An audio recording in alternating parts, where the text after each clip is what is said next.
Hello friends, welcome back to our YouTube channel. अभी हम लोग यहाँ पे आरबीएल बैंक लिमिटेड के एनालिसिस करेंगे और इस एनालिसिस में हम लोग देखने वाले हैं आने वाले समय में इसका प्राइस एक्शन पैटर्न किस तरीके से रह सकता है, ये किस इंपॉर्टेंट लेवल्स को आने वाले समय में हम लोगों को दिखा सकता है। तो फिलहाल आज पहले से ही मैंने मंथली टाइम फ्रेम पे चार्ट लगा रखा है ताकि हम लोग को थोड़ा लॉन्ग टर्म इसका ओवरव्यू पता चले। तो लॉन्ग पहले का ओवरव्यू देखेंगे तो यहाँ पे इसने लो लगाया 100 के आसपास, ठीक है, और लो लगाने के बाद अभी तक इसने हाई लगाया यहाँ पे 260 के आसपास, 250 का लेवल, और ये इस बड़े से सर्कल में अभी घूम रहा है। लेकिन अगर देखेंगे लास्ट लगभग लगभग 2022 के आसपास से इसने बहुत ही अच्छी मोमेंटम दी है और ऊपर की ओर मोमेंटम दी है। एक चीज़ आप हम लोग को ध्यान देंगे, लास्ट टाइम का जो रेजिस्टेंस है वो 250 के आसपास है, ठीक है।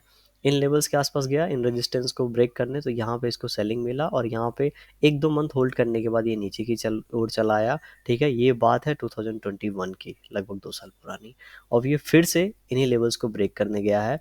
अब इन लेवल्स को जब ब्रेक करने गया है तो हम सभी को पता है कि ये अगर रेजिस्टेंस है, कोई शेयर इसके पास पहली बार यहाँ पे ब्रेक करने जा रहा है बहुत दिनों बाद, तो यहाँ पे इसको रेजिस्टेंस लेना चाहिए और रेजिस्टेंस लेके, ठीक है, और यहाँ पे फिर से इस तरीके का पैटर्न बना के अगर निकलता है तो कप एंड हैंडल पैटर्न तो बोल देते हैं, लेकिन इसके पीछे का जो रीज़न है, ये रीज़न होता है कि ये हमारे पास ट्रेंड रेजिस्टेंस है, जब इसके पास गया, ठीक है, तो यहाँ पे जब ये होल्ड करने लगता है इसका मतलब क्या है कि सेलर इसको इस लेवल के नीचे नहीं ला पा रहे हैं, फर्स्ट पॉइंट। सेकंड पॉइंट क्या है कि यहाँ पे बायर्स इसको होल्ड कर रहे हैं, यहाँ पे धीरे धीरे बायर्स का एकुमुलेशन जारी है।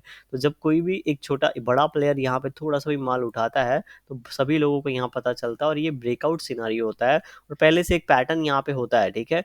तो मतलब क्या हुआ, एक बाइंग हैपनिंग हुई, बाइंग हैपनिंग होने के बाद यहाँ पे फिर से एकुमुलेशन हुआ।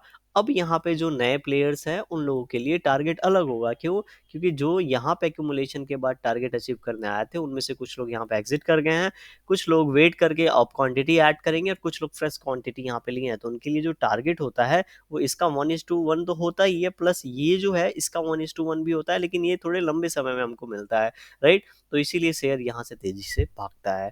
अब यहाँ पे यही लॉजिक हम लोग लगाएंगे तो यहाँ पे देखेंगे इस लेवल के आसपास हम लोगों के पास रेजिस्टेंस था, हम सभी को पता है। अब ये शेयर इसके पास बहुत दिनों बाद गया है और यहाँ पे रेजिस्टेंस नो डाउट यहाँ पे 2 मंथ के आसपास टाइम स्पेंड किया है, ठीक है। अब ये फिर से एक रेड कैंडल बना रहा है, तो हमें क्या करना चाहिए? डर जाना चाहिए? नहीं। आप किस वजह से इस शेयर के अंदर इन्वेस्टेड है वो हमेशा याद रखिएगा। आपने किसी स्विंग ट्रेडिंग पे पोजीशन बनाया है या आपने इन्वेस्टमेंट किया है, यहाँ पे शॉर्ट टर्म के लिए लिया था, ब्रेकआउट प्ले किया था, इन सभी पॉइंट को याद रखेंगे और जो भी आपके मन में लॉस था, रिस्क था, वो कैलकुलेट करके रखेंगे, राइट। अभी यहाँ पे क्या सिनारियो है, अगर देखेंगे तो ये इस तरीके से गया है और यहाँ पे ब्रेकआउट लेवल जो है 200 के आसपास है, ठीक है। 200 के आसपास है, 1-2% का बफर रखेंगे यहाँ पे। 200 या 190 के आसपास ये ब्रेकआउट लेवल है। अभी यहाँ पे क्या है, जब ये शेयर यहाँ से ऊपर गया है तो हम इसमें और कुछ पॉइंट नोट करेंगे। पॉइंट ये नोट करेंगे, जब ये यहाँ पे 1-2, ठीक है, 3-4-5-6 कैंडल, एक यहाँ पे हॉल्ट कैंडल बनाया, 6 कैंडल बनाने के बाद क्या हुआ है, 3 कैंडल यहाँ पे नेगेटिव कैंडल बने हैं। फिर से अगर देखेंगे तो 1 2 3 4 5 6 6 ग्रीन कैंडल बनाया है। ये बात जरूर है, छोटे छोटे कैंडल है, बड़े कैंडल नहीं है, लेकिन 6 ग्रीन कैंडल बनाने के बाद एक रेड कैंडल यहाँ पे बन रहा है। और ऐसी बात भी नहीं है कि ये रेड कैंडल बहुत बड़ी बनी है। अभी नो डाउट यहाँ पे 3-4 दिन, यहाँ पे इस मंथ में 4-5 दिन ट्रेडिंग सेशन बाकी हैं। अगर ये बड़ा नेगेटिव कैंडल बना देता है, ठीक है, तो हम लोगों को सभी को पता है नीचे जहाँ पे रेजिस्टेंस सपोर्ट है, ठीक है, 200 के आसपास, यहाँ पे आके क्या लेगा, ये सपोर्ट लेगा। अब ये सपोर्ट लेने के बाद, इतना बड़ा कैंडल बनाने के बाद, कोई शेयर इस तरीके से नीचे तो गिरने वाला नहीं है, राइट। तो यहाँ पे क्या होगा, एक हॉल्ट कैंडल बनेगा। हॉल्ट कैंडल बनेगा मतलब छोटे छोटे कैंडल बनने लगेंगे और छोटे कैंडल बनने के बाद अगर इनका ब्रेकडाउन होता है तब जाके ये अपने ये 140 से लेके 150 लेवल के आसपास आएगा। अदरवाइज ये यहीं पे फिर से एक ब्रेकआउट देने की कोशिश करेगा, जैसा कि लास्ट टाइम यहाँ पे हुआ था। क्योंकि इसको प्राइस एक्शन पैटर्न तो बनाना है, ये बिना प्राइस एक्शन पैटर्न बनाए ऊपर की ओर जा नहीं सकता, ठीक है। कभी इस तरीके की सेलिंग देखने को हम लोग को जरूर मिलेगी, लेकिन ये पैनिक सेलिंग है, ठीक है। ये नॉर्मल सेलिंग नहीं है। नॉर्मल सेलिंग इस तरीके से होती है, बहुत ज़्यादा पैनिक सेलिंग होती है किसी न्यूज़ के कारण, किसी बहुत बड़े न्यूज़ के कारण, तो इस तरीके की सेलिंग होती है। अदरवाइज हम लोग को छोटे छोटे कैंडल में सेलिंग और प्राइस एक्शन पैटर्न बनता हुआ जरूर हर शेयर में दिखेगा, ठीक है। अभी हम लोग क्या करते हैं, यहाँ पे वीकली टाइम फ्रेम में चलते हैं।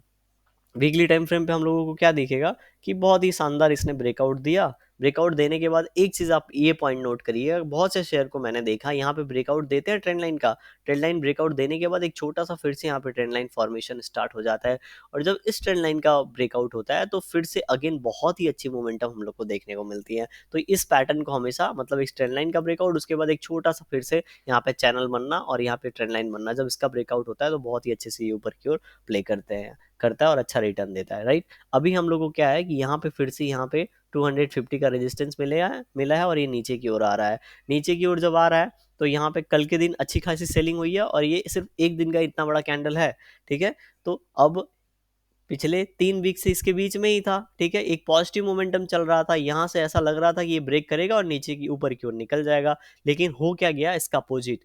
जब इसका अपोजिट हुआ तो यहाँ पे जितने लोग ये होल्ड करके पोजीशन धीरे धीरे बना रहे थे, प्लस जितने लोग इस रैली में पोजीशन बनाए थे, उनके पास, सबके पास क्या था, पोजीशन था। सबने देखा मार्केट नीचे की ओर जा रहा है, प्लस हर शेयर में सेलिंग चल रहा है, तो यहाँ पे उन लोगों का भी, यहाँ पे उन्होंने भी माल निकाला, प्लस जिन लोगों का ब्रेकआउट यहाँ पे था उन लोगों का ब्रेकआउट हिट हुआ और ये तेजी से नीचे की ओर आ गया।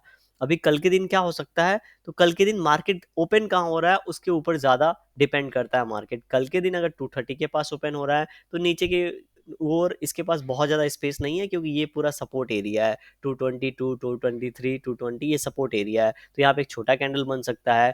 अगर मान लेते हैं इन्हीं लेवल्स के आसपास, 220 के आसपास यहाँ पे ओपनिंग हो जाती है, तो यहाँ पे क्या होगा, इसके पास अगेन बहुत ज़्यादा नीचे ओपनिंग नहीं, स्पेस नहीं है, और ये बहुत ऊपर से नीचे की ओर आ रहा है, तो उस कंडीशन में हम लोग को एक ऊपर की ओर स्पाइक देखने को मिल सकता है। और यहाँ पे गैप अप ओपनिंग होता है, तो गैप अप ओपनिंग के कारण क्या होगा, यहाँ पे देखेंगे काफ़ी ज़्यादा मार्केट वोलेटाइल हो जाएगा, तो यहाँ पे एक इनसाइड कैंडल बन सकता है। तो ये सिचुएशन हो सकता है आने वाले समय में, ठीक है। तो अभी ये जैसे मैंने नेक्स्ट वीक का बता दिया, सॉरी, यहाँ पे ये वीक का कैंडल फॉर्मेशन चालू है तो यही बनता रहेगा। ये अगर डेली टाइम पे फॉर्मेशन के हिसाब से होता तो इस तरीके से पैटर्न बन सकता था, जो कि अभी हम लोग डेली टाइम फ्रेम पे देखेंगे, क्योंकि वन डे का भी कैंडल सेम यही होगा, क्योंकि ये वन डे का ही कैंडल है जो कि अभी वीकली टाइम फ्रेम में हम लोग को दिख रहा है।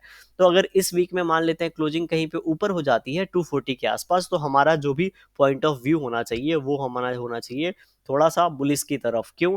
क्योंकि इतना नीचे गिराने के बाद भी अगर कोई चीज़ ऊपर की ओर आ रही है, मतलब जो सेलर है उनको डिफीट करके बायर्स इसको ऊपर की ओर ले आ रहे हैं, और अगर यहाँ पे ब्रेकआउट मिलता है तो बात मानिए बहुत ही अच्छा हम लोग को ये ऊपर की ओर टारगेट दे सकता है।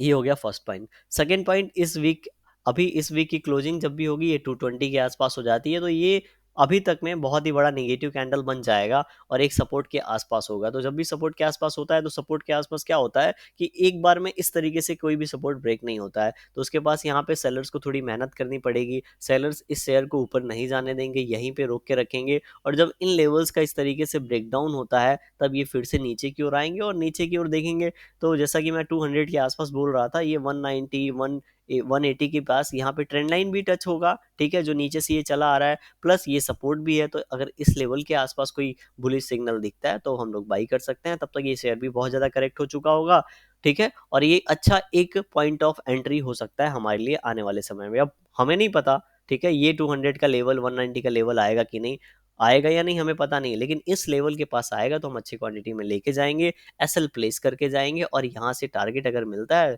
तो हम लोग अच्छा प्रॉफिट का यहाँ पे फायदा उठाएंगे, ठीक है। घर से देना है हमें 10 रुपये और प्रॉफिट लेना है 30 रुपये, बस हमें इतना ही याद रखना है। बाकी सब हमारी एनालिसिस, अपनी जो हम लोग एनालिसिस करेंगे उसके ऊपर डिपेंड करता है, राइट, ऑन मार्केट के ऊपर। तो यहाँ पे अब हम लोग क्या करते हैं, मंडे टाइम फ्रेम पे चल रहे हैं। चलिए, वीडियो थोड़ी लंबी हो जा रही है, ठीक है, तो लेकिन हम लोग को हर चीज़ यहाँ पे डिटेल में एनालाइज करना है, थोड़ा सा लॉन्ग टर्म भी देखना है, तो इसीलिए यहाँ पे वीडियो लंबी हो रही है। अभी जैसा कि ये वीकली टाइम फ्रेम में बता रहा था, गैप डाउन गैप ओपनिंग का केस, तो इस सेम वही कैंडल है यहाँ पे, तो सेम सिनारियो वाला केस यहाँ पे, ठीक है, अप्लाई हो जाएगा। तो ये नीचे हम लोग देखेंगे 220 के आसपास का हमारे पास सपोर्ट है, एंड ऊपर हमारे पास रेजिस्टेंस अभी 240 हो गया है, तो इसके बीच में कहीं पे ओपनिंग होता है तो इस तरीके से वोलेटाइल हो सकता है। और नीचे का जैसा मैं बता रहा था आपको, ये जो कैंडल्स है, ठीक है, इतना यहाँ पे 2-3 दिन रुकने के बाद ये प्राइस एक्शन पैटर्न बना के ऊपर की ओर गया है, तो इसके पास आएगा तो यहाँ पे इसको सपोर्ट मिल सकता है, ठीक है। अब देखते हैं कल के दिन मार्केट ओपन कहाँ होता है, उसके ऊपर डिपेंड करेगा। आप इस ट्रेंड लाइन को इस तरीके से ड्रॉ करके रखिए, ठीक है, और इस ट्रेंड लाइन को जब ड्रॉ करके रखेंगे तो हो सकता है आने वाले समय में ये यहाँ पे इस तरीके से पैटर्न बनाए, उसके बाद जब भी ब्रेकआउट देगा तो पुल एंड फ्लैग पैटर्न बनेगा और हम लोग यहाँ पे उसका यूज कर सकते हैं। वीडियो कैसी लगी आप कमेंट सेक्शन में बता सकते हैं, पसंद आई होगी तो लाइक कर सकते हैं, चैनल पे नए होंगे सब्सक्राइब कर सकते हैं। Thank you for watching this video.